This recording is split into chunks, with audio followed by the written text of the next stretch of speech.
Otra vez, muy buenas noches. A nombre de Leo Zuckerman, titular de La Hora de Opinar y de Felices Vacaciones, les doy las bienvenidas. Soy Julio Patán. Bueno, saben ustedes, está por concluir el proceso de designación de los 4 nuevos consejeros del Instituto Nacional Electoral, el INE. Este miércoles, mañana, 22 de julio, se va a discutir en la Cámara de Diputados, en sesión extraordinaria, el proceso donde se va a elegir a quienes formarán parte del Consejo General encargado de organizar las elecciones de 2021, las más grandes de la historia de México, cuidado con esto, y además las presidenciales de 2024, nada menos. Bueno, ya lo sabrán, la selección de los consejeros ha estado envuelta en controversia fuerte, luego de que un grupo de legisladores intenta revertir e impugnar el proceso al asegurar que algunos candidatos no tienen los perfiles adecuados y que fueron elegidos por personas que son, estoy usando sus palabras, hostiles a la Cuarta Transformación. Bueno, ¿qué podemos esperar del debate allá en San Lázaro? Yo no se los digo, sí se los cuentan Paula Sofía Vázquez, Carlos Bravo Regidor, Gibran Ramírez. ¿Cómo están los tres? Muy buenas noches. Buenas noches, Julio. Buenas noches a todos. Me da mucho gusto saludarlos. Pues, Paula, arráncate. Estuvo intensa la semana, ¿no? Se puso brava la cosa.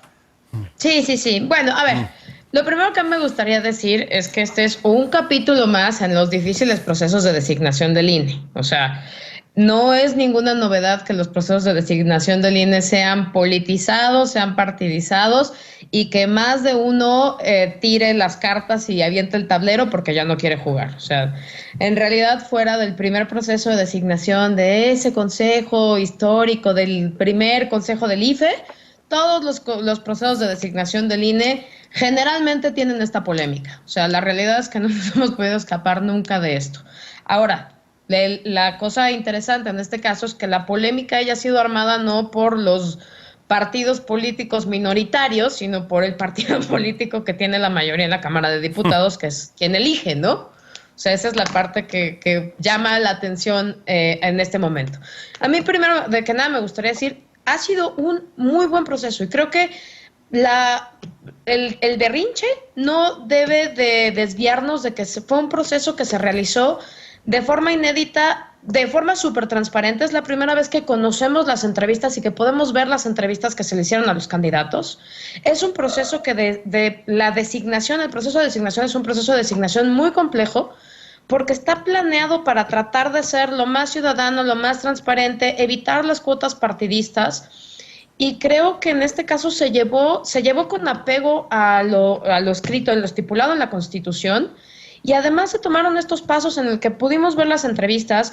Creo que hubo una composición en la definición final de las listas de los candidatos que respetó equidad de género, dio oportunidad a muchas personas que de hecho son perfiles que no eran ni siquiera conocidos dentro del circuito electoral. O sea, se dio oportunidad de renovación.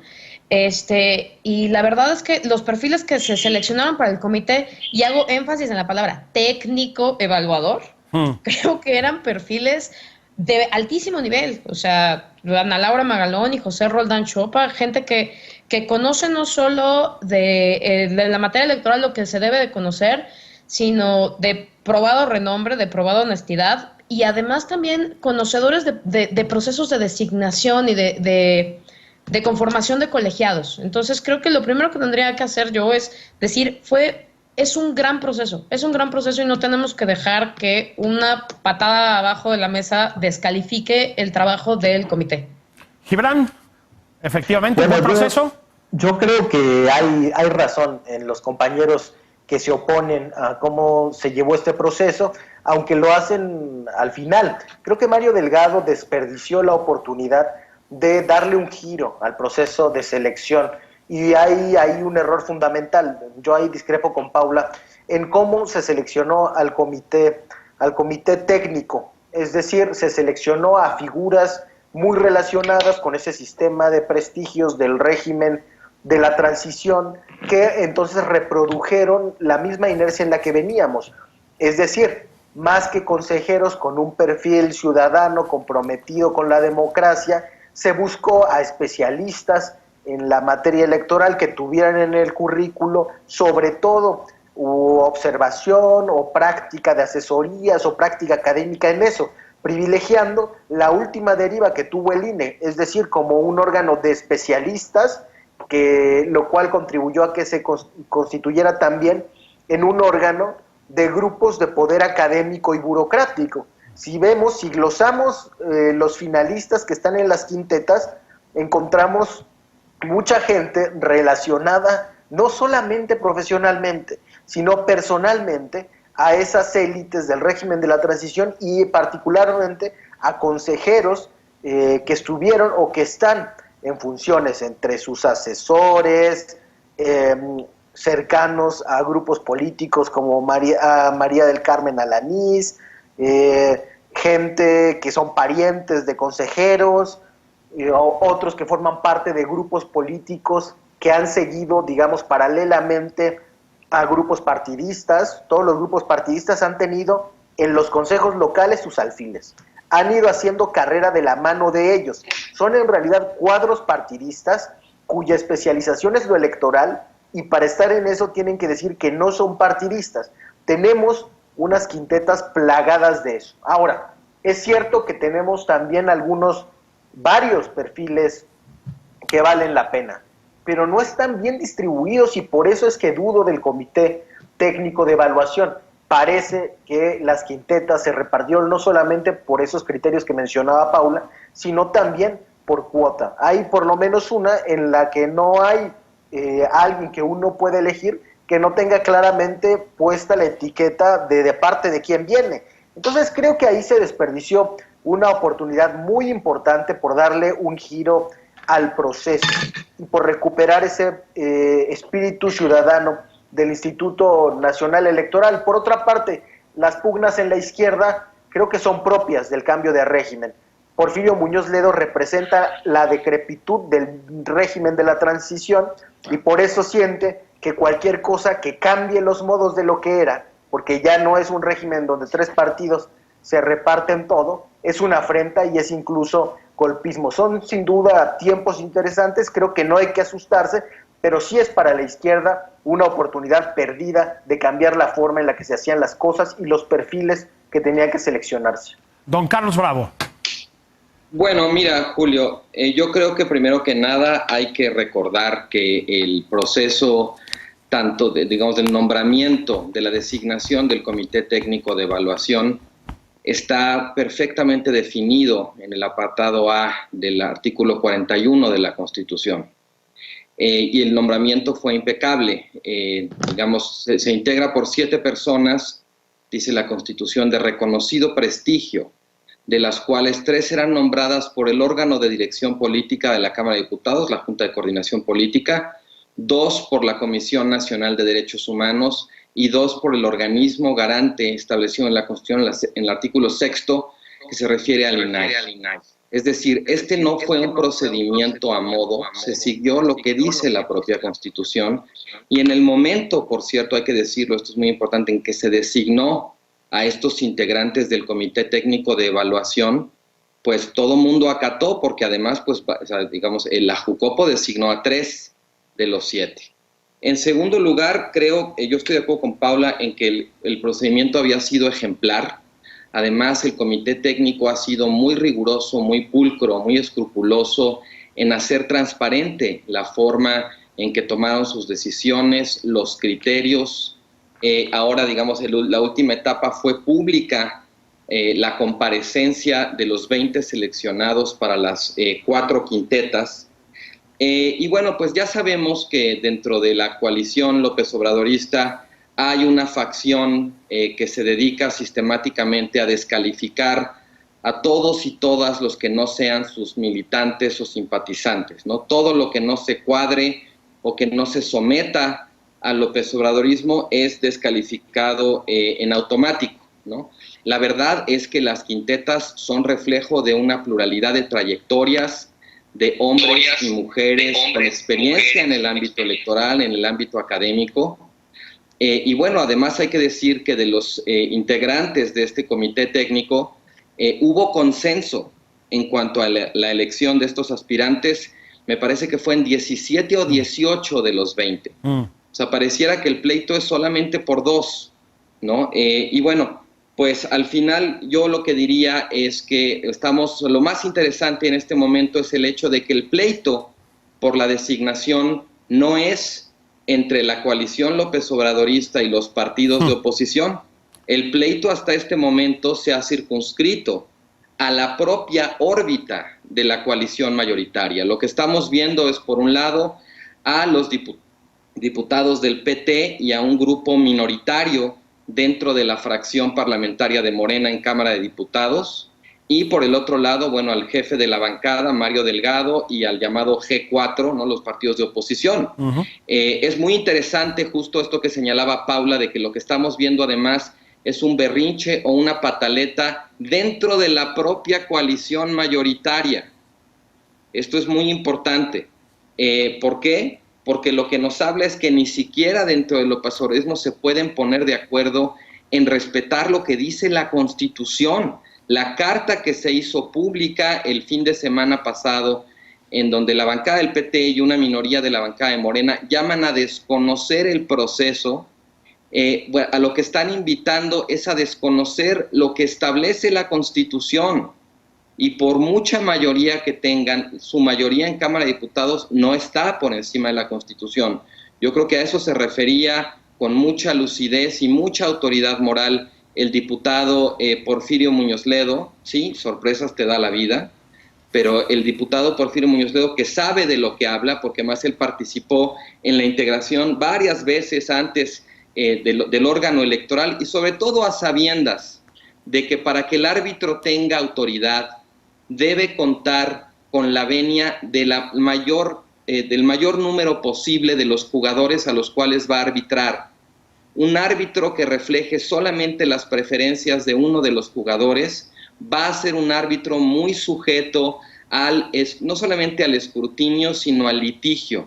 Yo creo que está en el interés de todos los partidos que la composición del Consejo General del INE, el árbitro, de alguna manera sea resultado, si no se puede de un consenso, por lo menos de un acuerdo entre el mayor número posible de partidos políticos. Gibran, más allá de la conformidad o inconformidad que se tenga con este proceso, ¿tú dirías que hay aquí una señal de, vamos a llamarla así, salud democrática?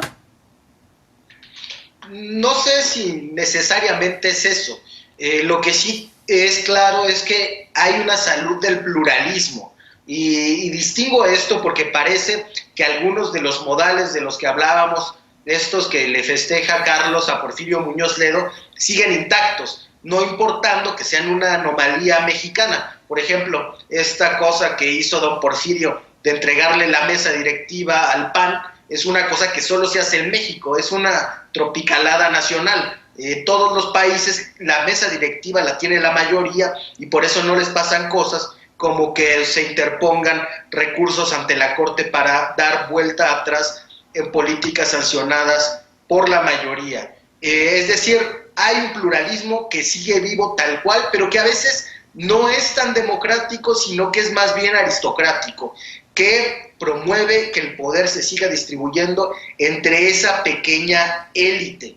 Ahora, no se llamaba a desconocer el proceso y ya, se llamaba a reponer el proceso, que creo que es muy distinto. Y bueno, el legislativo representa una soberanía y una parte era delegada en ese comité técnico, como se subrayaba antes. Es un comité técnico que hacía una función que le corresponde en última instancia al Poder Legislativo. Entonces me parece que ahí el detalle jurídico no es tan claro. Finalmente, no se trata de un berrinche personal, como se dice, como dice Paula, como dice Carlos.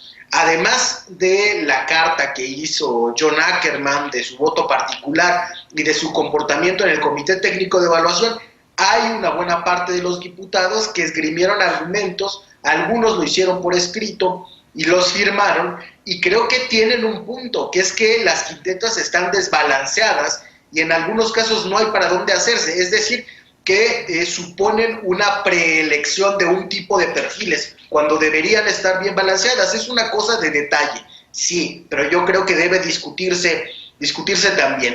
Es verdad que necesitamos un árbitro plural que refleje sensibilidades distintas y valores distintos que correspondan a la vida pública de México, a la vida pública toda. Y por eso mismo es importante que ahora se ejerza la mayoría para hacer contrapeso en esas sensibilidades y esos valores a la mayoría de consejeros que fueron nombrados principalmente por el PRI y por el PAN. Entonces sí tendríamos un órgano electoral que representara todas esas sensibilidades y valores. No es nada más el momento presente.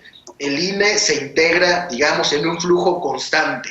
Lo que se elija ahora no va a determinar la correlación de fuerzas toda en el Consejo General. Entonces, por eso sí es muy importante que la mayoría se ejerza, que se haga oír la voz y que se cambie la forma en la que se venían decidiendo estos asuntos. Decía, por eso, que ha sido una oportunidad perdida. Desde luego no hay que hacer las cosas tan graves. No hay que decir, por ejemplo, que esto descalifica la viabilidad de las elecciones próximas, como han hecho algunos compañeros en el Congreso. No, creo que tendremos que irlo viendo, que es una polémica que seguirá teniendo lugar en nuestro debate público todo el sexenio. Vamos a estar en eso, porque el régimen que se está construyendo tiene una tensión fundamental con el INE y con todos los organismos autónomos que, digamos, desdemocratizaron la democracia. No son palabras mías, es un término que se ha venido utilizando en la ciencia política para aludir a los regímenes que cada vez se convirtieron más en semisoberanos, en democracias donde los especialistas empezaron a pesar más que el pueblo.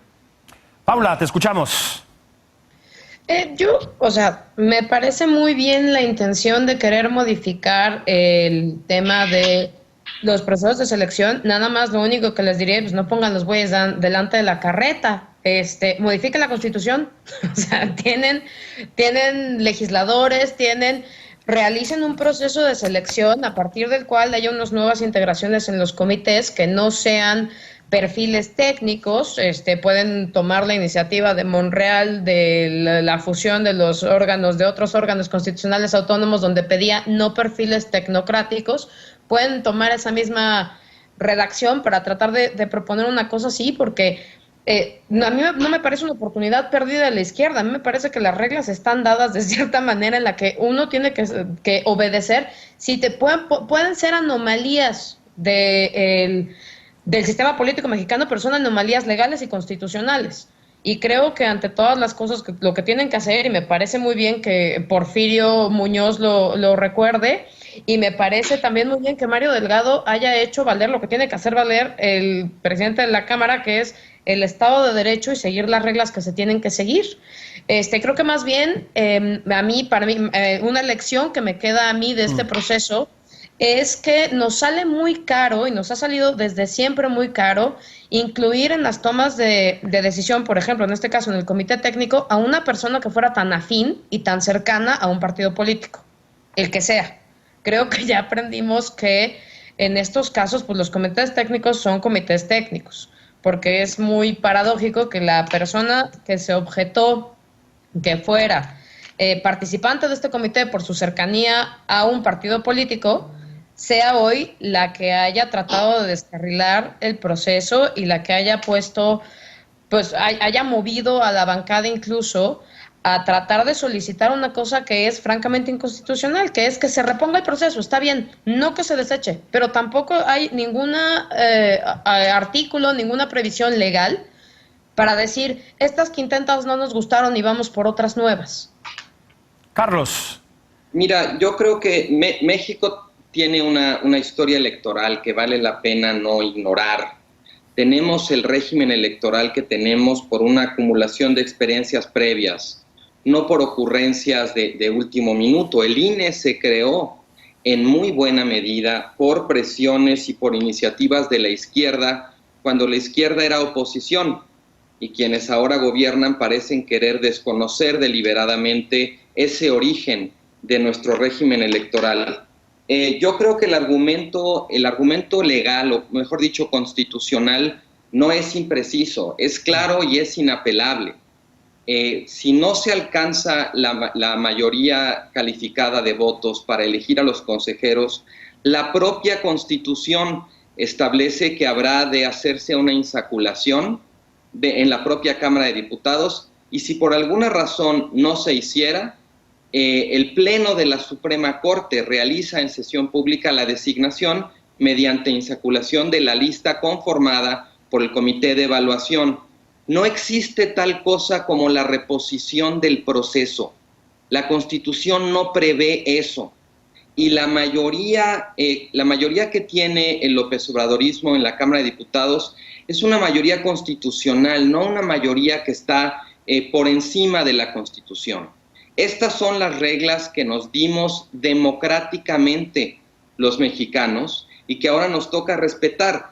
Querer modificar la Constitución a la mitad del proceso sería una verdadera aberración. Y además recordemos algo, los inconformes hasta este momento no son mayoría, son una minoría muy ruidosa y muy tramposa. Hasta este momento todo parece indicar que la mayoría de la bancada de Morena y la mayoría de los partidos de oposición están de acuerdo con lo que ha sido el procedimiento. Entonces, incluso desde un punto de vista constitucional y democrático, el proceso debe seguir su cauce. Llamar a reponerlo no tiene ningún fundamento constitucional y constituye un intento por parte de una minoría en la Cámara de Diputados de ponerse por encima de lo que dice la Constitución. Esa es la gravedad, esa es la amenaza, ese es el peligro. Afortunadamente, insisto, hasta este momento todo parece indicar que la razón y el derecho están imperando en la mayoría de los diputados y que muy probablemente en próximos días veamos una selección de los candidatos de las quintetas conforme al procedimiento. Paula, Carlos, Gibran, muchísimas gracias. Van abrazos para allá. Muchas gracias. Hasta luego, Julio. Vamos a pausa, no tardamos, vamos a platicar con Paco Ignacio Taibo. Es un gustazo, ¿no? La verdad, se están reimprimiendo sus novelas policíacas, sus varias novelas policíacas con las que empezó como escritor Paco Taibo. Así que de eso y de lo que se nos vaya ocurriendo vamos a platicar con él. Ahí venimos.